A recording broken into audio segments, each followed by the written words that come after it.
untuk yang pertama itu yang disiapkan itu adalah persiapan nutrisinya. Jadi nutrisinya itu yang kita siapkan adalah makanan yang bergizi, seperti dari makronutrien itu ada karbohidrat, lemak, protein, serta yang mikronutrien itu ada vitamin dan mineral itu ya. Jadi itu bisa kita dapatkan dari sayur-sayuran seperti brokoli, wortel, buah-buahan, dan makanan yang daging-dagingan. Setelah daging itu protein kita bisa dapatkan dari telur. Nah itu semua dikonsumsi itu dalam jumlah yang seimbang, tidak ada yang berlebihan ataupun yang jangan. Jadi ada juga makanan yang harus dihindari seperti makanan yang terlalu banyak diproses seperti makanan kaleng-kalengan. Nah itu harus dihindari. Terus makanan yang dibuat dengan teknologi ini, makanan yang digoreng dengan terlalu banyak minyak itu juga harus dihindari.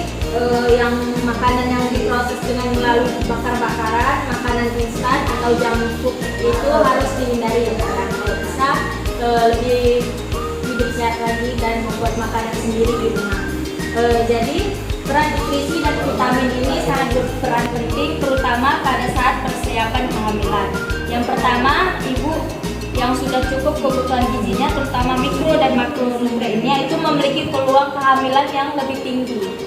Ya, jadi kalau kondisi awalnya kekurangan D3 itu bisa menurunkan kesuburan. Nah, pada ibu biasanya perempuan itu dibutuhkan itu asam folat.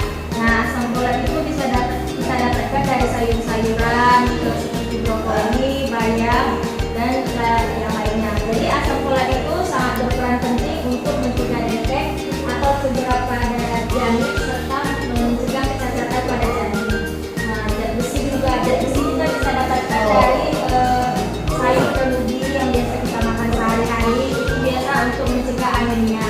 Kemudian dibutuhkan juga kalsium untuk tulang serta zinc dan vitamin B3. Pada laki-laki biasanya bapak juga harus mengkonsumsi zinc, itu bisa didapatkan dari seafood, kerang-kerangan, dan bisa mengkonsumsi asam folat serta beta karoten. Nah, untuk selain makanan yang gizinya yang bernutrisi, pola hidup kita juga harus yang sehat, seperti berolahraga setiap hari, tidak usah yang berat-berat, 20 sampai 30 menit saja. Itu saja olahraganya. Tidak usah yang sampai ngos-ngosan, itu tidak perlu. Jadi intinya setiap pagi itu berolahraga, menghindari kondisi yang bisa membuat kesuburan menurun seperti merokok, konsumsi alkohol, terutama pada laki-laki, juga yang terlalu sering berada di luar di ruangan yang panas itu juga celana dalamnya juga tidak boleh terlalu ketat karena itu juga bisa menurunkan kesuburan.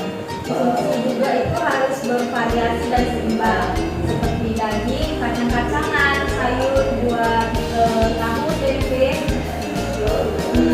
dan menghindari makanan yang terlalu banyak gula atau terlalu manis serta makanan terlalu berlemak itu bisa membuat ketidakseimbangan pada hormon. Jadi kehamilan yang sehat harus dimulai dari ibu dan bapak yang sehat. Apakah dari kedua bapak dan ibu ada memiliki penyakit kronis seperti asma, jantung atau yang lain? Bapak juga tidak ada. Apakah dari bapak dan ibu ada pernah mengalami dari yang keluarga yang cacat atau ibu dan bapak sendiri yang cacat? Oke, baik. Jadi ibu juga harus menjaga fisik ibu tetap sehat, tidak mengalami stres, ya, mengurangi stres juga. Bapak juga harus membantu istrinya agar menghilangkan stres, membantu pekerjaan rumah juga itu cukup membantu menghilangkan stres.